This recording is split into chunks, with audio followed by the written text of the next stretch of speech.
اصحاب رس کون لوگ ہیں؟ اللہ نے ان کو کیوں ہلاک کر دیا؟ اور وہ کون لوگ ہیں جو حق کو اختیار نہیں کر سکتے؟ آئیں جانتے ہیں آج کے ایپیسوڈ میں۔ اعوذ باللہ من الشیطان الرجیم، بسم اللہ الرحمن الرحیم۔ ناظرین السلام علیکم، تفسیر نور کے اس پروگرام میں آپ کو خوش آمدید کہتے ہیں۔ ناظرین، ہم سورہ فرقان کی تفسیر کو سن رہے تھے اور ہم نے ماشاءاللہ 37 آیتوں کی مکمل تفسیر کو سن لیا ہے۔ آج ہم آیت نمبر 38 اور 39 کی تفسیر کو جاننے کے لیے آئیں اس کی تلاوت اور ترجمے کو سنتے ہیں۔ كتاب أنزلناه إليك مبارك ليدبروا آياته وليتذكر أولو الألباب بسم الله الرحمن الرحيم وعادا وثمود وأصحاب الرس وقرونا بين ذلك كثيرا وَكُلًّا ضَرَبْنَا لَهُ الْأَمْثَالَ وَكُلًّا تَبَّرْنَا تَتْبِيرًا۔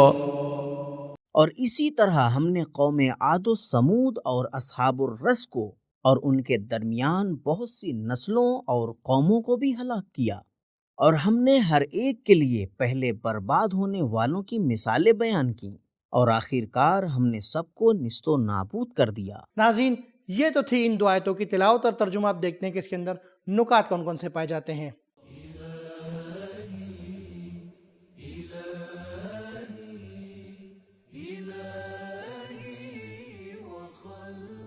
قرون قرن کی جمع ہے اور اصل میں اس آبادی کو کہا جاتا ہے جو ایک زمانے میں ایک ساتھ زندگی بسر کر رہے تھے، اور 40 سال سے 100 سال تک کو بھی قرن کہا گیا ہے۔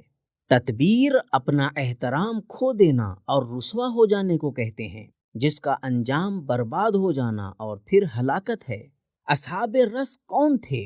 تفسیروں میں اصحاب رس کے بارے میں بہت سی باتیں بیان کی گئی ہیں، جیسے اصحاب رس وہی قوم جناب شعیب ہی ہیں، یا یہ کہ رس یمامہ کا ایک شہر ہے، یا انزاکیہ کا ایک کنواں ہے، یا یہ وہی دریائے رس ہے وغیرہ۔ لیکن کتاب عیون و اخبار الرضا میں ہے، امام رضا علیہ السلام فرماتے ہیں کہ کسی نے امام علی علیہ السلام سے اصحاب رس کے بارے میں سوال کیا تو امام نے جواب میں فرمایا، طوفان جناب نوح کے بعد ایک درخت بویا گیا جس کا نام شاہ درخت تھا۔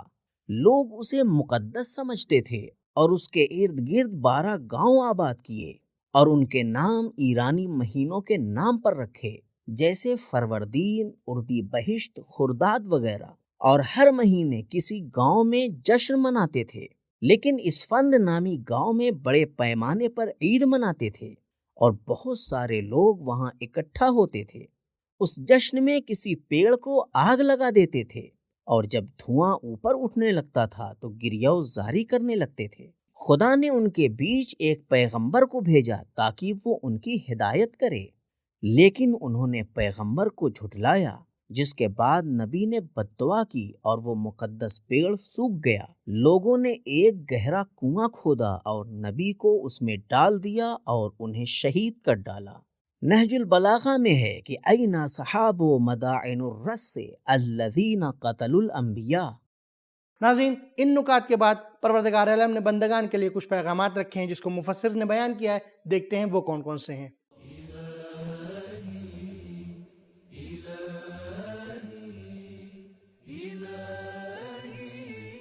پیغام نمبر 1، لوگوں کی ہدایت کے لیے رسولوں کو بھیجنا اور ان کو جھٹلانے والوں کو ہلاک کرنا اللہ کی سنت میں سے ہے۔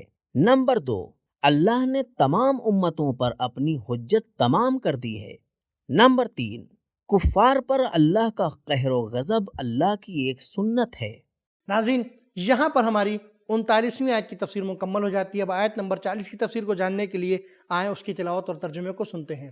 وَلَقَدْ أَتَوْا عَلَى الْقَرْيَةِ الَّتِي أُمْطِرَتْ مَطَرَ السَّوْءِ أَفَلَمْ يَكُونُوا يَرَوْنَهَا بَلْ كَانُوا لَا يَرْجُونَ نُشُورًا۔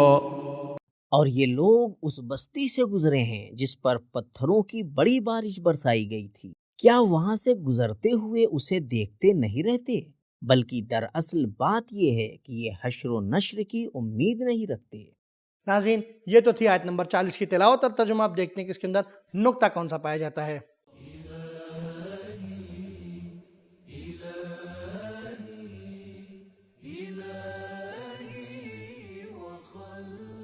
جس گاؤں میں بلاؤں کی بارش ہوئی وہ جناب لوط علیہ السلام کا گاؤں ہے جس پر پتھروں کی بارش ہوئی، اور امام باقر علیہ السلام کے قول کے مطابق اس علاقے کا نام سدوم تھا. ناظرین یہ تو تھا اس آیت کا نقطہ. اب دیکھتے ہیں کہ اس کے اندر پیغامات کون کون سے پائے جاتے ہیں.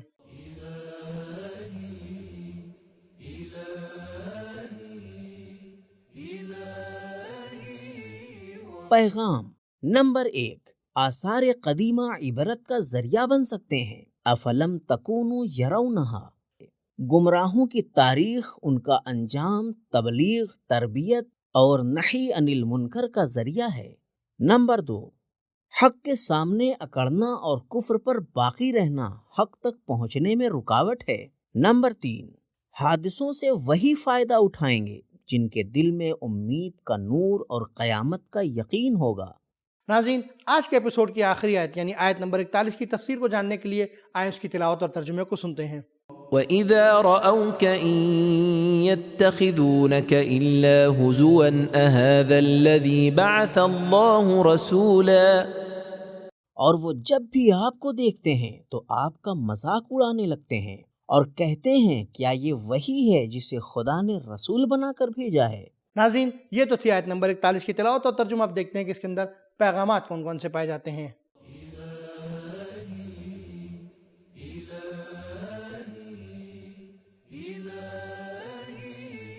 پیغام نمبر 1، جس کے اندر ہٹ دھرمی اور غرور ہوتا ہے وہ حق کو قبول نہیں کرتا.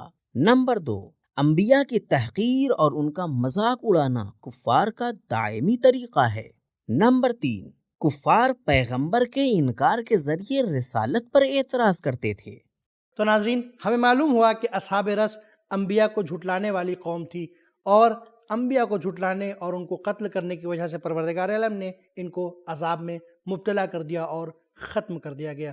اور جو انسان بھی اپنے اندر غرور و تکبر رکھتا ہے وہ کبھی حق کو قبول نہیں کر سکتا. ناظرین آج کا ہمارا یہ ایپیسوڈ یہیں پر ختم ہوتا ہے. انشاءاللہ پھر ملیں گے، تب تک کے لیے شکریہ. خدا حافظ. سبیل قرآن، قرآنی سماج کی پہچان.